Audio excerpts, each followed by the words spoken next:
Okay, welcome. Welcome and thanks for coming. First of all, I want to thank Remy Bahati and Anthony Carpi from the Office of the Advancement of Research for supporting this event. My name is Nathan Lentz from the Department of Sciences, and I will be filling in for Professor Lissette Delgado, who unfortunately is not able to be here today as planned. So it is my pleasure to introduce our presenter, Dr. Dustin Duncan. A native of Washington, D.C., Dr. Duncan attended Morehouse College for his undergraduate education, earning a degree in psychology, magna cum laude, with a minor in public health sciences. He then moved to the Harvard School of Public Health, earning a master's and doctoral degree in social and behavioral sciences with a focus on community intervention research. He then completed postdoctoral training, first at Harvard, then at Oxford, in spatial epidemiology, a field in which he has quickly become one of the world's leading experts. For those that don't know, spatial epidemiology is the study of how neighborhoods, communities, and other factors specific to a geographic location have impact on health outcomes. It has long been known that where you live can have a profound influence on your health and your wellness, and how certain health conditions disproportionately affect people who live or work in certain environments. Following his training, Dr. Duncan has worked as a research consultant for a variety of institutions, from My Brother's Keeper to CVS Caremark. And he has had appointments as a visiting scientist in many universities, including the University of Chicago, the University of Miami, Harvard, the Dana-Farber Cancer Institute, Duquesne University, University of California, and the French National Institute of Health and Medical Sciences. From 2013 to 2019, Dr. Duncan ran the Spatial Epidemiology Laboratory at the NYU Grossman School of Medicine before moving to the Mailman School of Public Health at Columbia University, where he was promoted last year to the Associate Dean for Health Equity Research. Over the last 20 years, Dr. Duncan has studied the health impacts of various neighborhood and community stratified factors, including noise pollution, environmental pollution, poverty, sleep, school policy, crime, policing, public housing, food quality and availability, tobacco, nicotine, and other substance use. You name it, Dr. Duncan has studied it in terms of how neighborhoods and communities are enriched or depleted for these factors, which affect the health and wellness of the residents. In addition to literally hundreds of research articles, Dr. Duncan has published 3 books with Oxford University Press, with a 4th on the way. And among his many other research interests, Dr. Duncan has focused on health disparities and the unique health challenges that affect racial and sexual minorities and other minoritized populations, with a particular focus on sexual health, mental health, and the role that community factors play in all of this. In his presentation today, we will hear about some of the research Dr. Duncan has done that has revealed the health impact of police harassment on Black and queer persons and their communities. Dr. Duncan.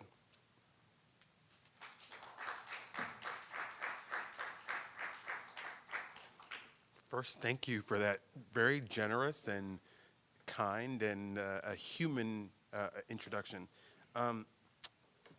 So I have been studying neighborhoods for many years, and there are many aspects of neighborhoods that are interesting and I think are important. One thing that's come up in our cohorts has been the idea of neighborhood police violence. And so when I was invited here today, I thought this would be a good topic. So the title of my talk today is Armed and Dangerous, Naming Police Violence as a Form of Structural Oppression and a Sufficient Cause of Health Inequities. One of my colleagues has been centering Black women in her presentations, and so I wanted to dedicate this talk to my mom. My mom is Dr. Dion Jones, and she, like many other Black mothers, was scared for me to leave my house, quite literally, when I was a child, because of the things in society. This is just a little bit of background about my mom. She was a researcher, now retired professor, blah, blah, blah. So when I was thinking about the inspiration for this talk, or thinking about what are the contexts or the things that I would want to know, I was thinking about kind of our society. And at the time, Nicki Minaj just released her album, and I was listening to one of her songs for inspiration, a song called Barbie Dreams. And when I was thinking about that song, I started to think about how that related to other historical things. So for example, what she did is she sampled a song from Biggie, which is Notorious Thugs. And when I started to listen to that song, I started to think about myself. There are many things about Biggie that relate to me. The Notorious B.I.G. was living in New York. He was born and raised in Brooklyn. While you learned that I wasn't raised here in New York, I currently live in New York. There are many other things about him. For example, he died, and he was over-policed. I can share many examples of stories, and I won't do that here today. Instead, I'll share stories through our research. What I'll do is I'm going to read to you the first couple lines of his song, and at the end I'll highlight or give context to what I think or what's happening in his head and why this matters or is relevant to police violence. So the first couple lyrics are on the screen here, and I'm going to read them out. I'm going to obviously not say the expletives and those sorts of words. Armed and dangerous, ain't too many could bang with us. Straight up weed, no angel dust. Label us notorious. Thug, ... that love to bust. It's strange to us, y'all, ... be scrambling, gambling. Up in restaurants with mandolins and violins. High off weed and lots of gin. So much smoke need oxygen. Readily counting them Benjamins. Expletive. You would too, if you know what this game would do to you. I'll reflect on these kind of words and context at the end of the talk. So I'm first going to talk about health inequities. Just broadly, inequities exist across a wide range of conditions for many populations. I'll mainly talk about policing and police violence, including some context, including historical context here for the States.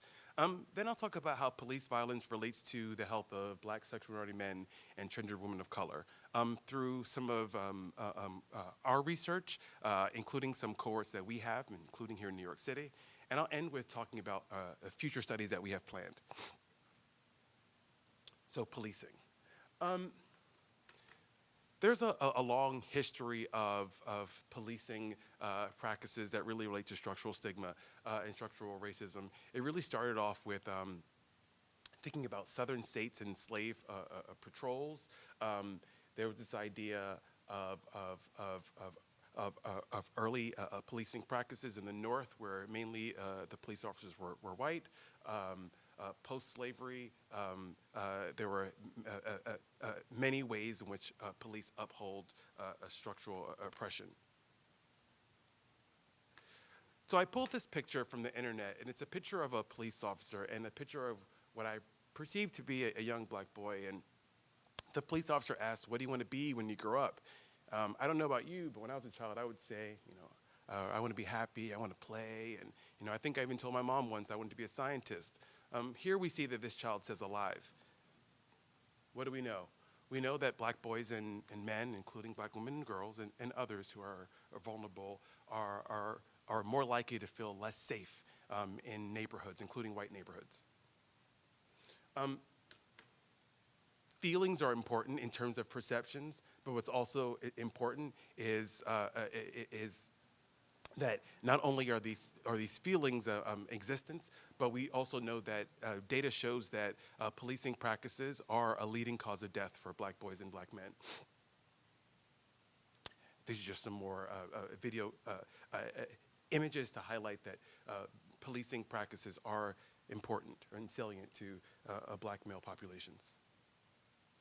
So before we get into data, in terms of quantitative data, I wanted to share a couple quotes from research, but also from people who've been impacted by policing practices. This is a quote from Jacob Blake's sister, who was a Black man who was harmed by the police. His sister said the following: "I'm not sad, I'm not sorry, I'm angry, and I'm tired. I haven't cried one time. I stopped crying years ago. I'm numb. I've been watching police kill people who look like me for years." There are so many pictures and names, et cetera, and it's hard to do people justice in an hour talk or 45-minute talk. So what I decided to do is put up some pictures of Black men who were harmed by the police, and names of as many people as we could fit on the screen. Unfortunately, there are so many names, so they can't fit all on the screen, and that's kind of part of the point.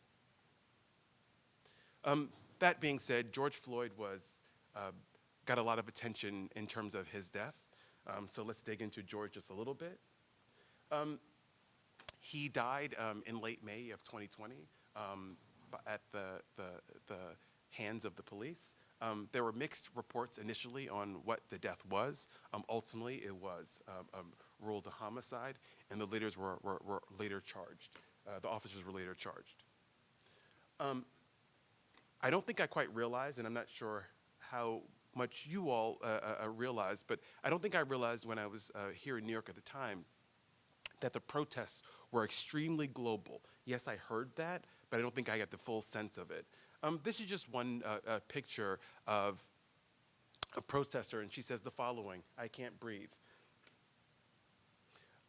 So this just talks about the protests. Again, they were here in the US, they were worldwide. There have been many, many, many, many names since. And this is just one example. This is a picture that I got from the internet after George Floyd passed. And this is a picture where the protester is holding up a sign that says the following: "I had to change this sign for Rashad Brooks." In response, there have been many campaigns. One campaign or initiative has been to dismantle or to defund the police. There are many different systems for that. And also, there's been another initiative or campaign, for example, Black Lives Matter. It began in 2013 in response to Trayvon Martin's murder. Now it has a special emphasis on police violence and the murder of Black people. A little bit more context. Black Lives Matter, in terms of the protests, like this isn't new. Social movements aren't new. It really stems back from the Black Power movement and really the Black Panther Party. There's a lot of context there. I'll just keep it on the screen just to highlight that the importance is that we see that our social movements are evolving and how they're and how people are gathering, but the purposes have been going on for quite some time.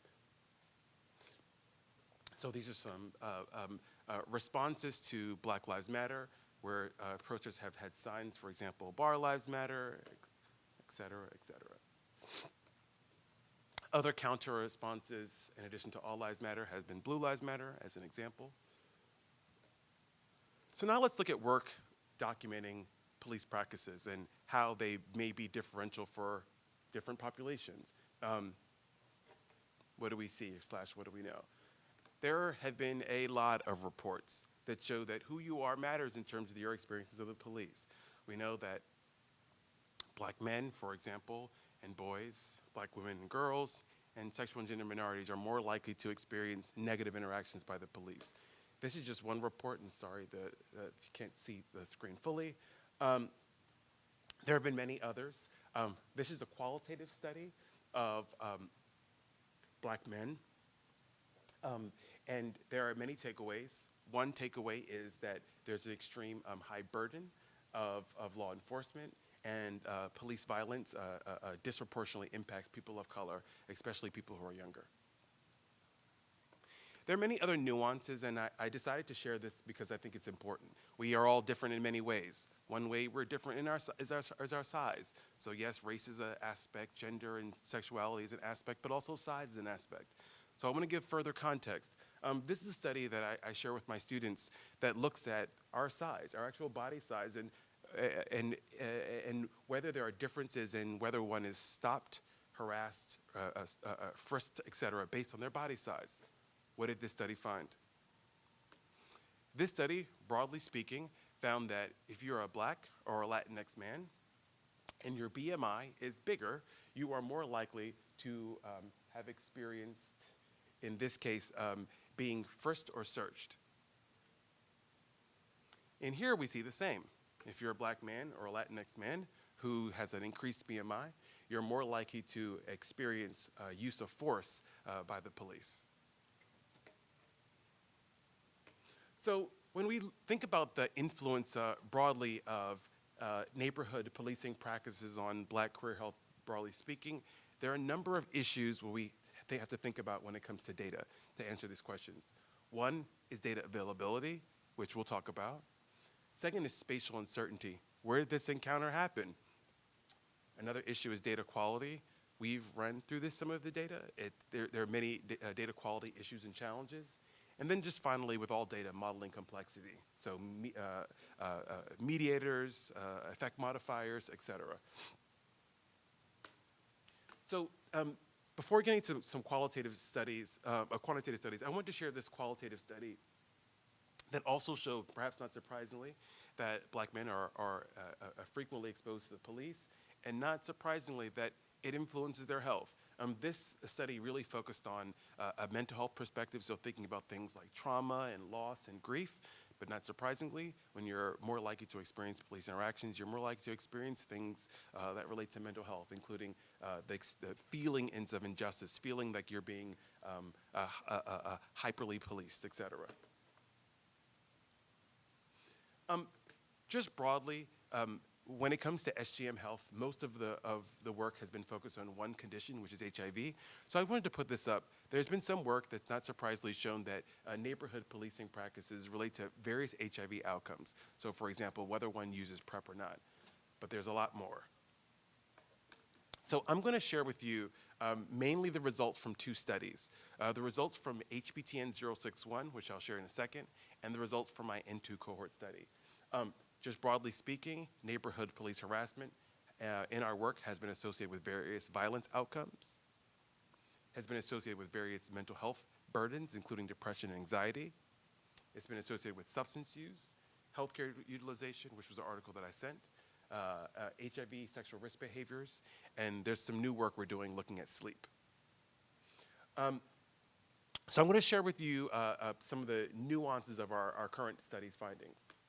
So what we did is we got data from HPTN 061.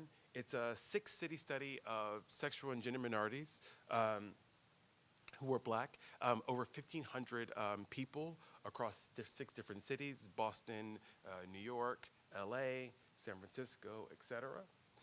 It's a 1-year longitudinal cohort, and in most of our analysis, we fully use the cohort data. So in this study, we wanted to look at whether policing harassment may relate to violence outcomes in our sample. Just a little bit of background is that we know that, one, that there's distrust in black communities of the police, and we felt like for a number of theoretical reasons that experiencing or seeing police violence may actually cause violence within homes and within networks. So what we hypothesize is that policing will be linked to anxiety, distress, which are risk factors for various health conditions, for example, substance use, which are known to be associated with various violence outcomes, for example, individual level violence. Importantly in this study, we looked at an important confounder, which is, have you ever experienced past violence or not? What we did is we got our data, we characterized our sample, and then we ran a series of bivariate and multivariable regression models. It's a little hard to see here, but what we have is we have harassment due to one or the other, so race or sexuality in red, and harassment due to race and sexuality in blue. And what we see here is that we see more associations, and the strength of the association is stronger for blue. So if you experience police harassment due to your race and your sexual orientation, as compared to just one, you're more likely to report having violence-related outcomes, including intimate partner reporting intimate partner violence.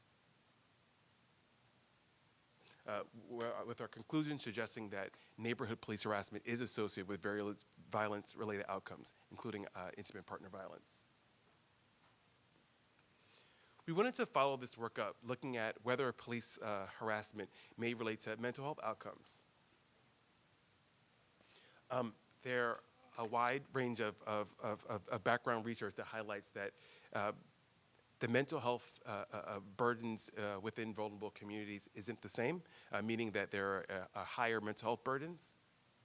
And there is some theory to suggest that black sexual men in particular may be vulnerable to discrimination and stress due to their dual minority status. So we wanted to look at whether police harassment relates to mental health burdens, including psychological vulnerability, distress, and depressive symptoms.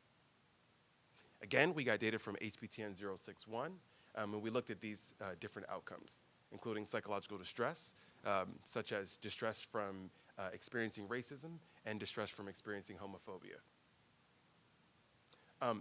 What you see here is that we see that police harassment, again, is not surprisingly associated with various mental health burdens, including psychological distress due to experiencing racism and psychological distress due to homophobia. So here we see that police harassment is associated with negative influences on psychological vulnerability and psychological distress. We've done a series of other analysis where we looked at various other outcomes with our data. So here we wanted to look at whether police harassment may relate to substance use. We know that substance use are commonly used for coping behaviors. And we see here that police harassment is associated with binge drinking, it's associated with methamphetamine use, and it's associated with heroin use, although that was not significant at the 0.5 level. The paper I sent out looks at police harassment and healthcare utilization. We more recently show that police harassment is associated with medical distrust, and interestingly, it's also associated with increased missed healthcare visits. There are a number of limitations of all of this data. One of the limitations is that we lack information on the specific police encounters. Another thing is that we lack data that's non-self-report. So I'll tell you about some of the challenges that or the ways we're trying to overcome that in our work. So one of the ways we're overcoming that work is by directly answering that, or designing questions to directly answer that question in our cohort. And one of our cohorts is the N2 study. The N2 study includes over 600 black sexual minority men and black transgender women in New York City, in Chicago, New Orleans, Louisiana, Baton Rouge, Louisiana, and Jackson, Mississippi. We have various data on our cohort, including survey data, GPS data. We ask about their networks. We ask about substance use. I mean, literally almost anything that you can think of, we ask. We sample in different ways. These analyses come from the Chicago site, so I'll highlight that. What we did is we use a method called respondent-driven sampling. So essentially, we have a series of people, then we ask them about their friends and their friends and their friends until we have our full cohort of people, of participants.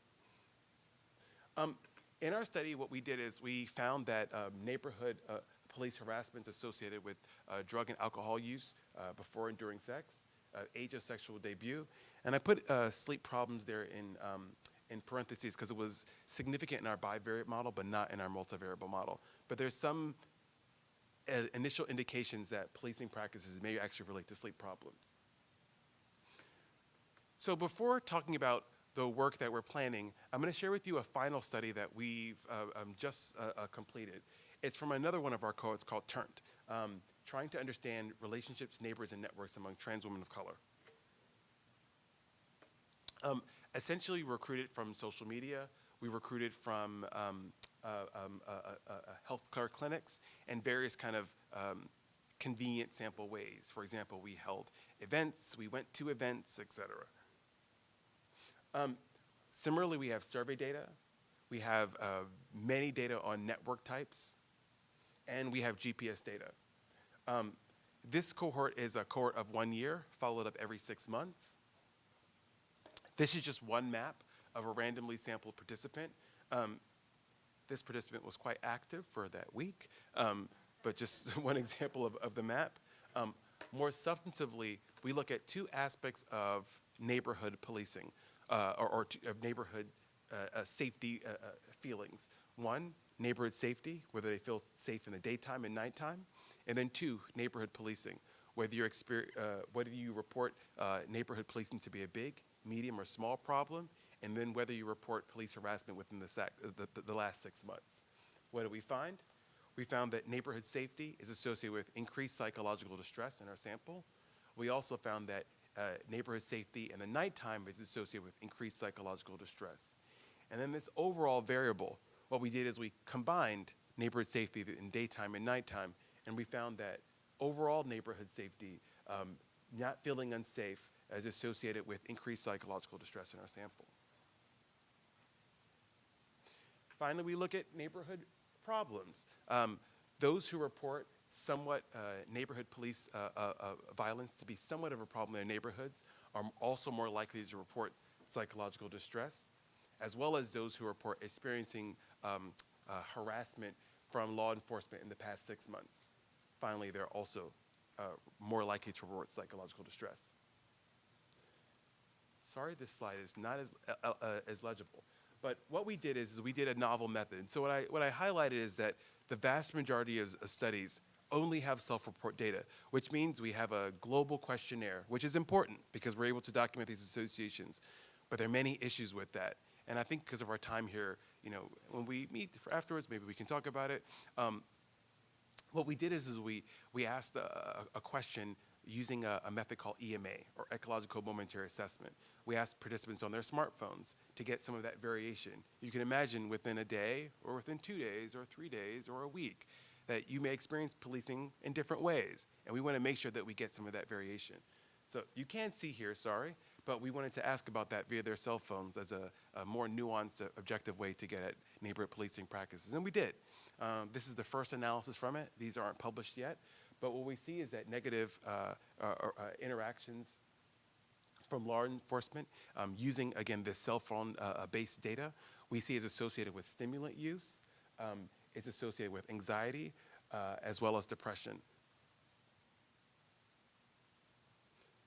The map's a little bit hard to see here, but this is also a GPS map for one of our participants. And this is what we're doing in the future. So we have now survey data. We now have EMA data, which is survey data in real time or multiple times per day. And now what we're doing is we're looking at or identifying objective data sets to add on to our data. One of the data sets that we're looking at is Mapping My Police, or Mapping Police Violence, which maps all police violence in the country. Another data set that we're looking at is a European data set, Transgender Monitoring Board, I think it's called, but they report all deaths for trans people in the world. One of the other things is that because we're interested in knowing the specific locations, we have to not only continually collect GPS data, but we want to know what happens in those encounters, so we want to continue to collect this EMA data or this cell phone data, survey data. So that's what we're planning on doing. Essentially, and all of our cohorts have GPS data, so we know where participants are. We've now implemented protocols where we're able to text participants at some period to get their behaviors and knowledge, et cetera. And now we can combine them, meaning we know where people are and what they're doing where they are. And this method is called geographically explicit ecological momentary assessment.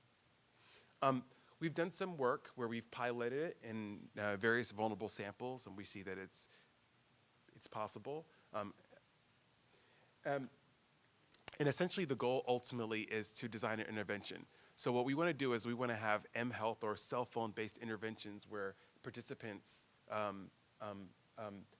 when they're around a noxious environmental resource, we can text them health resources. So what the goal of this work is for us to do that. And so the point of Notorious B.I.G.'s thoughts or rap lyrics in context, one of his lyrics, he says, I'm trying to survive, and I'm just out here, I'm smoking weed and drinking and doing these things. Yeah, I'm doing that because society has a lot of things on me right now, and I'm really stressed.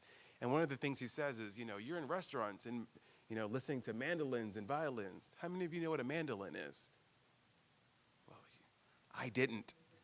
You studied music, okay. Well, I didn't know what a mandolin was. I had to Google it. And the point is that for us to have equity, we really need to make sure that we're all on the same level playing field. If Biggie's saying that you're in restaurants listening to mandolins and violins and I'm on the streets, there's a problem here. Thank you.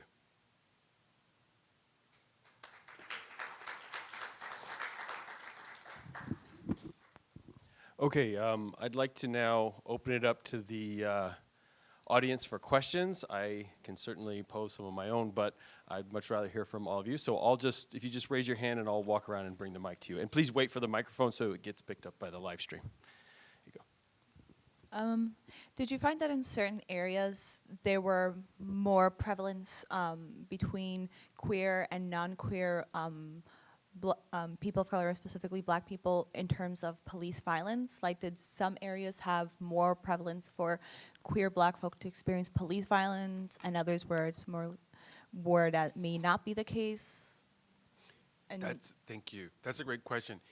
In our cohorts, we have, there are different ways we can approach health equity or different ways we can study it. One way is to do comparison studies, meaning that we have a group of people who are diverse, and we intentionally have that, and we look at, we make comparisons with different things, like, for example, race or sexual orientation. Another approach to study health equity is to study that group who experiences health equity, which is the approach that we have. So all of our cohorts are either, they're people of color who also have this additional identifier of being a sexual and gender minority. So I don't know whether there are differences in that way, and we haven't mapped it, but what we could do is, within our data set, we could map the participants' experiences, and we can look at that. So that's actually a good research question. Yeah, we haven't looked at that in our data yet. That's a great question. Anyone else? Sure, we have a follow-up. also, it just came right now. Is there any perhaps future research interest in prevalence of police violence towards black people, people of color who have a disability like blindness or deafness? Because I'm hard of hearing, and I know that there are deaf people who have been shot or harmed by the police because they couldn't hear directions. How are you supposed to hear a police officer telling you to stop, stop moving, when you can't even hear, period? You can't even hear straight up. Like, I so appreciate that for so many reasons. The reason why I put up that's, in a short talk is, I try to be mindful of the range of things. So the reason why I put up the slide about BMI is that we are more things than our race and whatever our race is and whatever our sexual orientation and or gender identity is. We are obviously more things than that. And so BMI is just one of them. In our group now, we're thinking about other intersectional or other components. Disability is something that's come up. It's something that's super important and something, unfortunately, that's even less studied, especially in these populations. I don't know what that means, but what we're doing is we're turning this work into additional research, meaning the next cohort that I'm working on now is going to ask these questions in more nuanced ways, and that may be something that comes up. What we do is when we design our studies, of course, we as researchers think about it and we talk, but we also meet with our community members. So we'll talk with them and decide what's the focus area, but disability is such an important area. Thank you. One over here.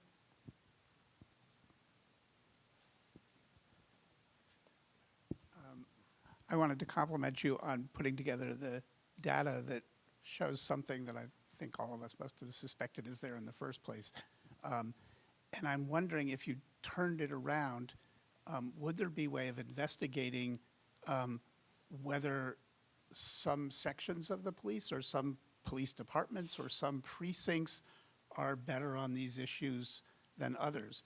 And if it were possible to find out what makes the police more inclined or less inclined to be discriminatory and biased, might not that research also give us some ideas of how there might be remediation among the police, that they could become more sensitive, look into the issues more thoroughly, and become better policemen? Yes, we are. So the paper that I talked about from our Turnt data set, we haven't even submitted it yet. My colleagues and I are reviewing it. I've gotten crime data from the police in different iterations. So when I was a fellow, I got hate crime data from the Boston Police Department, really just because we knew someone, there was a connection. But one of the things I want to do next is, I think I'm going to have to get more objective data, and unfortunately it's just so difficult to get, so we're going to have to foil the police, which we will. And look at those type of questions, because the whole point ultimately is to have something done, of course. Yeah, and I'm going to follow up on that, and then before I take the next question. So I was wondering, in your data sets, and any of these, the two cohorts you talked about, or other data sets you've had, do you have a way to parse out sort of benign interaction with law enforcement versus harassment? So we don't. We ask. So one of the major issues is that the field has survey data. That's mainly it, or at least in epidemiology. And the main issue is that we don't know the mediator, or put differently, we don't know why there's an association. So yes, there's something that's happening, and yes, we're excited that we've documented it because it sounds obvious and it's important, but we don't know the why, so we don't know what to intervene on yet next, and that's what we're doing. So the EMA method, while it's cool in a way to text people, and it's super important, or salient, it's super important because it helps us start to understand why is this even an issue in the first place. So yeah, we don't know that. Okay, thank you. So I know you mentioned geofencing as like a potential solution, if you will. So I'm just curious, kind of, if you could touch on like the realities of implementing that. Or if we're still That's a far great way question. off. So geofencing works in a number of ways, and maybe I'll just kind of give an overview of geofencing. So geofencing works as follows. Imagine you're around a location, or rather, imagine being at your favorite ice cream store, and imagine there's a quarter mile around that ice cream store. And anytime you're near that ice cream store, for whatever reason, you get a ding. And let's say ice cream makes you happy. It actually makes me happy. And so let's say somehow we're studying your mental health, and we know that you're not feeling happy today for whatever reason, but you're near an ice cream store or ice cream stores. We send a text message every time you're near that ice cream store to increase your whatever, in this case, let's say mental health. I think from the geofencing context, it's hard because there's a lot of things that are happening in real time, not just one thing. In geofencing, like every intervention design, what you're trying to do is isolate that one intervention effect. But in the context of geofencing, there's so many things that are happening at once. One thing I've been thinking about is focusing on one thing at a time, such as crime, for example. When people are around places that have a lot of crime, or around places that have a high density of police, letting them know that so they can be aware. One thing we see with different administrations and changes in policing policies, we see more police, for example, and of course, as this data indicates, for some that may be a good thing, for others that may not be. And so one thing I've been thinking about is listing where all the police vans are, and just telling people when they're around policing units so they can feel safe. That could be one example of an intervention. We have another question. I appreciate these questions because it's helping me get my steps in today. Go ahead. This is related to something that you were mentioning, but have you seen any differences over time? Do you have the data sets that you could compare, for example, the past couple of years with maybe 6 years ago, or just to see whether things are getting worse? Have they improved? And then also, have you noticed any differences in terms of how receptive police departments have been to your data? Again, recently versus maybe 5-6 years ago. So our cohorts are new, so we started to ask that, but now we're consistently asking it. We can look at trends. So not yet. Police. There have been, I've attended a couple. I'm an epidemiologist who's attended a couple criminology conferences. So in that way, yes, but there hasn't been a lot of. It's not clear to me how to engage. That's maybe the best way to say it. I think ultimately there has to be a collaboration. That's my view. So there has to be something that's done. But I think I'm at the stage where there's so much we don't know. Like there's been a lot of work and a lot of to show that there are differences in policing practices, which perhaps is not surprising. But the work looking at the impact or the consequences on health is so new. I think that we have a lot to go before perhaps thinking about the next steps or those interventions or how to engage the police. I'm not sure, to be honest. So having access to the GPS data for your subjects gives a whole new dimension to your data. Did you have an opportunity to look and see if there was any type of correlation between the amount of movement of the subject versus some of the other variables that you look, like contact with police or other factors? That's great. So we are looking at mobility. That's one of the things we looked at. We're looking at, of course. We haven't looked at that yet by factors, for example, by contact of the police, but just generally, people in our samples are highly mobile. So that just highlights that people have additional, it highlights many things, but one thing it highlights is that people have many opportunities to be or to interact with the police. And so we shouldn't just think about these policies just at the residential neighborhood level, whatever that means for that geography. For example, a county or a city block, for example. Yeah.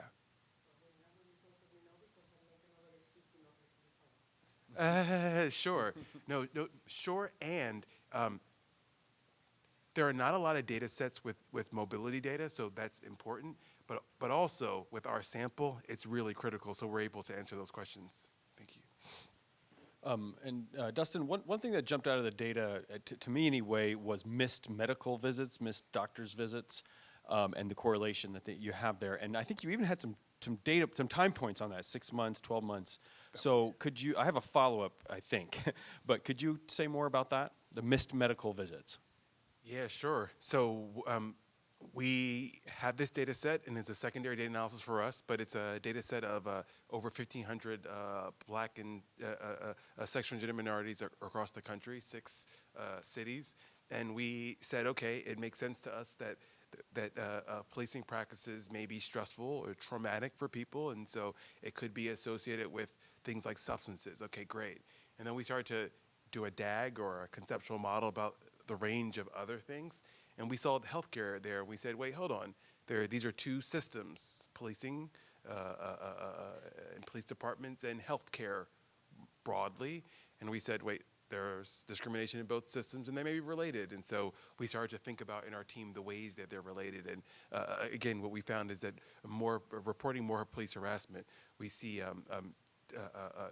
more missed healthcare visits and more mistrust of healthcare, which is perhaps not surprising. But I think that the kind of underlying problem, or what I want to be one of the takeaways, is that there are already issues or are already inequalities. So there are already issues in terms of who goes to doctors and not, but yet we're seeing associations, meaning that this is making it even worse. Yeah, and that's where I was going, because we've seen that at least one part of why health outcomes are so disparate in different communities is mistrust of the medical establishment, of doctors, and which of course comes from a century of mistreatment, 4 centuries really. And my question is there a way to parse that in the data too? Mistrust of medical establishment versus mistrust of police. Does one reinforce the other, and both of them together synergistically lead to poor health outcomes, that kind of thing? Yeah. So what we did is in that study, our outcome was actual mistrust of healthcare environments.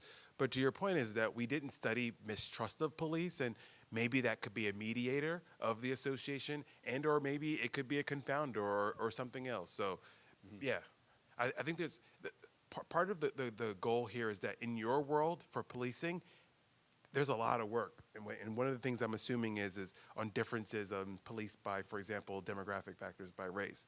But in my world, about the consequences, there's such little work, and there's little work, especially in the people that I believe probably experience police harassment the worst. And that's why your work is so important, and we thank you for that. Any more questions? Okay. Kind of a couple things. So one is, like, I'm definitely big on everything is connected. So I know you know doing this research. So it's also looking at things like immigration status. It's looking at things like housing stability. It's looking at things like job security.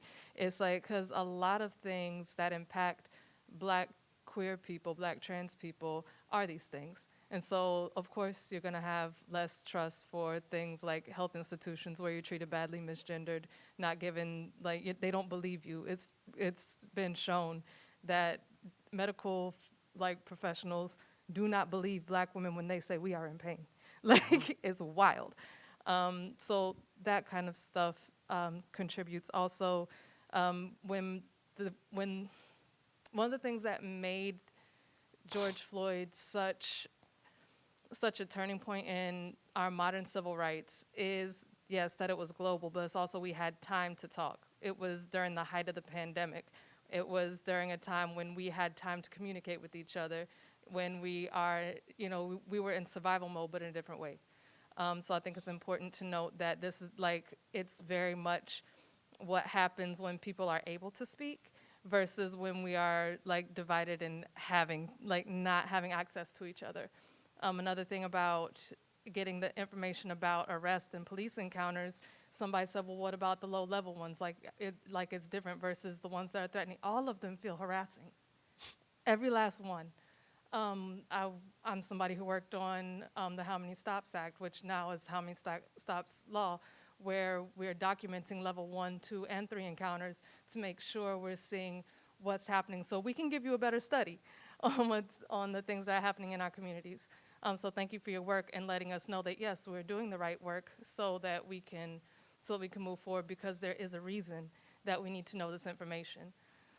My question is, do you plan to look at those other things, like folks who are displaced, folks who have different various documentation status, which can be very tricky because, of course, why would you trust somebody to tell that? So there's different things that pop to mind immediately with why people do not trust the state or law enforcement. So those things automatically come to mind, and thank you. I definitely want to talk to you later. Yeah, no, that's great. Many thoughts. I think people design their studies in different ways, and I've been a proponent of doing community work in the ways that as best as we can.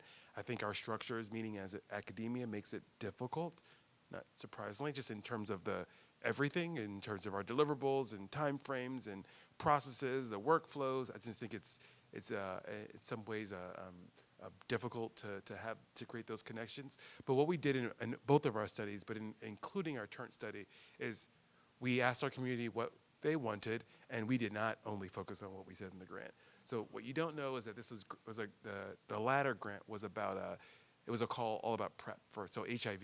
Then went to the community, they're like, well, that's great, but that's not the only thing we care about. And I'm like, well, same. And so we studied everything. So we have things about housing status. We have housing stability. I don't think we ask about immigration status, but I don't think we ask about documentation for the reasons that you've mentioned. But we're now publishing with that, so we're able to look at a wide variety of things. But I think it's something like, all of it matters, but something like 60%, 50%, some high proportion of people report being unstably housed in our sample. But it's not surprising because it's less than $30,000, but I think it was 70% report less than $30,000 as their annual or household income in New York City. I mean, so these numbers aren't surprising, but I'm giving credence to the full context of what you're saying, is that even in the context of policing, there's other things that matter, and they matter for different subsets, and I'm keenly aware.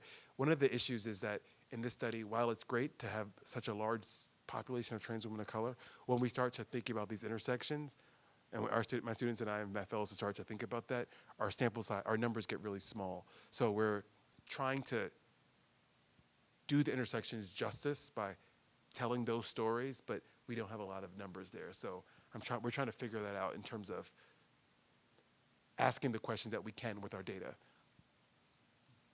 Thank you. Any other questions during this portion?